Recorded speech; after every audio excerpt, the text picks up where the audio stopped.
Olá, boa tarde. Está no ar o Boletim Guará desta sexta-feira, 22 de maio de 2020. Vamos às informações. O Maranhão registrou 1.154 novos casos de Covid-19 nesta quinta-feira. É o maior registro para um único dia desde quando foi identificado o primeiro caso no estado. Sem demoras, vamos ver os números aqui. São 17.212 casos confirmados no estado do Maranhão, de acordo com os dados da Secretaria de Estado da Saúde. 12.843 casos ativos, 693 óbitos, 3.676 pessoas recuperadas. São 11.371 pessoas em isolamento domiciliar, 1.047 internadas em enfermaria, 425 internadas em UTI. Até o momento, a Secretaria de Estado da Saúde já realizou 31.049 testes aqui no estado. Casos descartados, 13.886. Suspeitos, 2.483. Aqui, um dado novo nos dados fornecidos pela Secretaria de Estado da Saúde, referente aos novos casos, aos casos de ontem, quinta-feira. Vejam a diferença do que o lockdown provocou na ilha de São Luís. Foram registrados aqui na ilha somente 60 casos. 60 casos registrados aqui na ilha. Em Imperatriz foram registrados 53 casos. E nas demais regiões, 1.041 casos. Percebam o quanto que o lockdown, o quanto essa medida foi útil já para se ter uma noção de como os casos poderiam cair. E realmente caíram devido a essa medida tomada pelo governo. Os próximos números são referentes aos leitos ocupados aqui no estado do Maranhão. Antes de falar dos leitos, eu quero destacar que em Imperatriz já houve um acréscimo na quantidade deles. Vamos falar aqui então da Grande Ilha. São 213 leitos de UTI ocupados, uma taxa de 92,61. Leitos clínicos, 599, taxa de ocupação de 79,65. Já em Imperatriz, como eu falei, novos leitos foram entregues. Então, os 35 que estavam ocupados continuam ocupados. No entanto, com mais 10, agora o total de leitos por lá são 45. A taxa de ocupação caiu para 77,78%. Leitos clínicos 100% ocupados, 66 existentes, 66 ocupados. Nas demais regiões, 77 leitos de UTI ocupados, uma taxa de 68,14%. Leitos clínicos, 183 ocupados, 63,32 a taxa de ocupação de leitos clínicos nas demais regiões do estado, tirando a Grande Ilha e a cidade de Imperatriz. Um ponto importante a se destacar em relação a esses números é que a taxa de letalidade, apesar de ontem nós termos batido recorde de casos em um único dia, a taxa de letalidade continua em queda. Isso é uma boa notícia. 4,39 exatamente a taxa atual de letalidade, de acordo com o diretor. Ontem à tarde, o governador Flávio Dino concedeu coletiva de imprensa, onde falou sobre o novo decreto baixado pelo governo do estado. O principal assunto, sem dúvidas, é sobre a volta do comércio.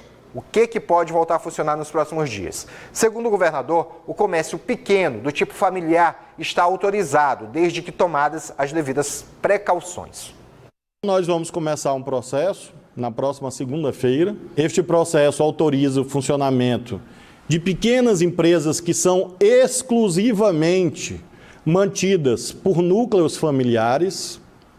Então, é o pequeno comércio do bairro, a pequena unidade de prestação de serviços em que trabalham o pai e o filho, o pai e a filha, a mãe e o filho, o marido e a mulher, enfim. Dois irmãos, irmãs, esse núcleo familiar composto por cônjuges, pais, filhos, irmãos, enteados, essas empresas vão poder funcionar. Mas não de qualquer jeito, em razão da necessidade de nós nos protegermos.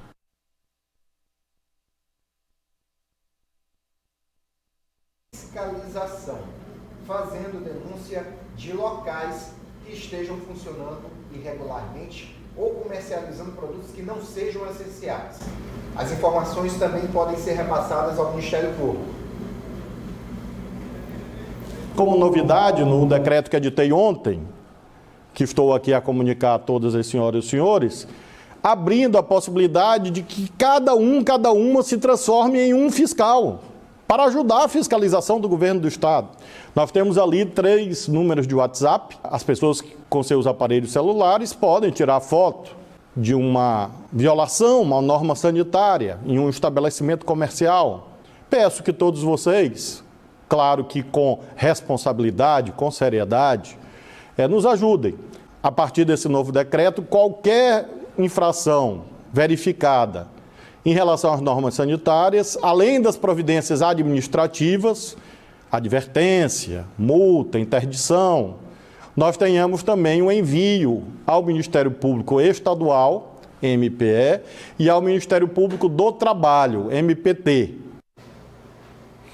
Na coletiva, o governador disse que devem ser mantidas as 3 regras fundamentais para a convivência nos dias atuais: usar máscaras, fazer a higiene regular, principalmente das mãos, e o distanciamento social.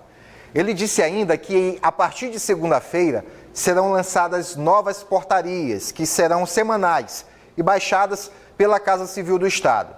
São essas portarias que vão regulamentar quais segmentos estarão autorizados a abrir a partir de então. O presidente do Senado, Davi Alcolumbre, anunciou que o Congresso não terá recesso no meio de 2020. A decisão foi tomada em reunião de líderes do Senado. Desde março, as casas operam remotamente por conta da pandemia de Covid-19 e ainda não há data definida para a retomada presencial dos trabalhos. A decisão vale também para a Câmara Federal. A presidente da Comissão de Constituição e Justiça do Senado, Simone Tebet, do MDB do Mato Grosso do Sul, disse que o momento é de trabalhar triplicado. Alcolumbre comentou a decisão em seu perfil no Twitter. Abre aspas. A decisão foi tomada por nós parlamentares por entendermos que o Legislativo precisa continuar trabalhando para amenizar os efeitos negativos da pandemia da Covid-19. Fecha aspas. Essa medida tomada pelo Senado deve ser o mesmo caminho a ser tomado pela Câmara Federal, que não deve dar recesso aos deputados federais. O exemplo está dado. Senhores presidentes de assembleias legislativas, senhores presidentes das câmaras de vereadores, o exemplo está dado. Acho que não precisa de recesso no meio do ano também para as casas legislativas estaduais e municipais. Seguindo em frente com o boletim, o Senado aprovou o projeto de lei 1179 de 2020, que proíbe o despejo de inquilinos pelos proprietários dos imóveis durante o período de pandemia do novo coronavírus. De caráter provisório, a proposta muda as regras sobre os contratos, tanto comerciais quanto residenciais. Segundo o texto, fica proibida até 30 de outubro de 2020 a concessão de liminares para despejo de inquilinos que estão com o pagamento de aluguel atrasados. A iniciativa busca minimizar os impactos negativos no cenário econômico, no ambiente de negócios, na empregabilidade, na preservação dos contratos e na segurança das relações jurídicas privadas. Hoje em dia, a desocupação é autorizada no período de 15 dias quando há descumprimento de acordo assinado entre o proprietário e o inquilino, em caso de demissão ou extinção do contrato de trabalho, quando o imóvel é vinculado ao emprego. Se houver a saída de um fiador do negócio e dentro de 30 dias não houver a apresentação de uma nova garantia pelo locatário, entre outras situações. O texto aprovado segue para a sanção do presidente antes de entrar em vigor.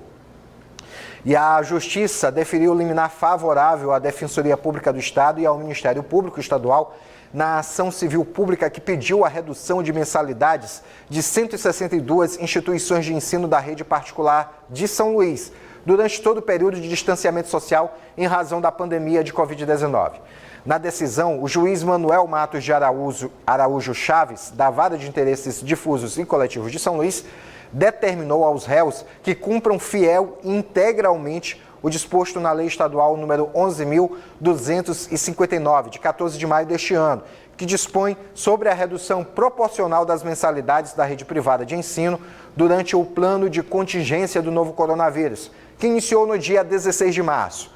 A ação é assinada por 4 defensores públicos e 2 promotores de justiça. Fique em casa, voltamos já com o Boletim Guará.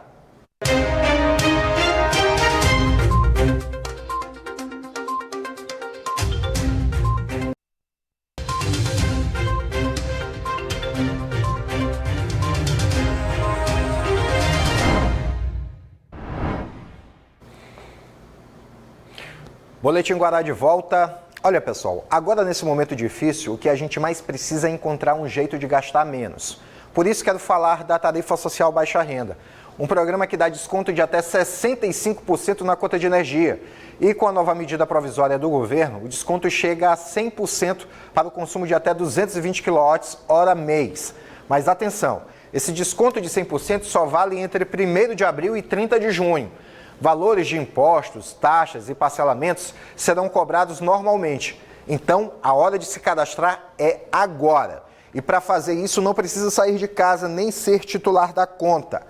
Se você tem o NIS, o Bolsa Família ou o BPC válidos, basta acessar o site equatorialenergia.com.br ou falar com a Clara pelo WhatsApp no número 98 20 55 01 16.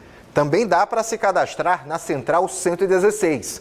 Se sua conta já é cadastrada, nem se preocupe. Automaticamente você já terá o benefício sem precisar fazer nada. Tarifa Social Baixa Renda é menos tarifa e mais social. Equatorial Maranhão. Agora é a hora do esporte dentro do Boletim Guará. Laércio Júnior já aqui nos estúdios para falar com a gente. Laércio, novidades no que diz respeito a alguma coisa no futebol? Competições, né? O presidente da Federação Maranhense de Futebol, ontem, ele voltou a falar sobre a Copa FMF. Sim. E pela primeira vez ele fala que essa competição não deve acontecer. Claro que depende da reunião que vai acontecer entre os dirigentes e a federação. Nem é tão tradicional assim, né? É uma competição que voltou e o objetivo dela maior é preencher o calendário. Inclusive, ontem, no estudo realizado por um instituto, a Federação Maranhense de Futebol é a 6ª do Brasil em realização de competições, mas mesmo assim está abaixo até de 50% do preenchimento do calendário, para você ter uma ideia, né? Sim. Do que ainda precisa ser feito no futebol brasileiro. Mas ficou num bom posicionamento e a Copa FMF ela vai passar por uma mudança, provavelmente a partir do ano de 2021, porque é uma competição que vale hoje vaga na Copa do Brasil. Então a federação ontem, devido à pandemia, já sinalizou que a Copa FMF, que seria a maior edição, com a presença provável de Sampaio, Moto, Imperatriz, ela não vai acontecer, provavelmente deve ficar para o ano que vem. Claro que isso vai ser definido na reunião do Conselho Arbitral entre clubes e federação. Outro detalhe, é uma mudança que ele pode realizar também, a federação, no campeonato. Sim. Aquilo que antes eles pareciam um pouco, né, com medo, receosos de mudar o regulamento, acredito que aquela questão de você eliminar a primeira fase do jeito que está, né, permanecendo o posicionamento para a segunda fase, é o que deve acontecer e o rebaixamento ficando para a próxima temporada. Mas são discussões que serão levadas adiante provavelmente na semana que vem. Antes da gente entrar no próximo assunto, só para poder fechar esse assunto, não interfere em muita coisa no que diz respeito à classificação, porque a Copa FMF garante classificação, né, garante vaga na Copa do Brasil, né? E Série D também? Série D do Brasil. Até o ano passado, até só o ano Série passado, D. né? Só Série D. Esse ano ela iria valer uma vaga para Copa do Brasil, que a federação hoje tem 3 vagas, em virtude da brilhante presença do Sampaio já a nível nacional, que é o 35º do ranking, e também uma vaga na Série D do Brasileiro, que permaneceria por lá, pela Copa FMF. Ela ganhou importância, ganharia importância na temporada 2020, né? O que vai acontecer? Todas as vagas, as 3, vão para o Campeonato Maranhense. Hoje seriam de Moto, Sampaio e o Pinheiro Atlético Clube, que está em terceiro. Certo. Agora vamos mudar de assunto, porque temos, neste final de semana, um craque. Eu vou dizer que é craque, porque o camarada poucas vezes falhou dentro de campo. Eu não entendo, a gente até conversava aqui, a gente não entende por que ele era tão perseguido pela torcida de um dos clubes que ele jogou. E eu sou torcedor, inclusive, desse clube. Não concordo com a grande maioria da torcida. A gente fala do Márcio Araújo, né? Isso, Márcio Araújo, que na minha opinião o grande problema dele é a timidez, ele dava pouca entrevista, jogava muita bola, mas dava pouca entrevista, né? Faltava mídia para a carreira do Márcio Araújo, principalmente quando foi do Flamengo, né?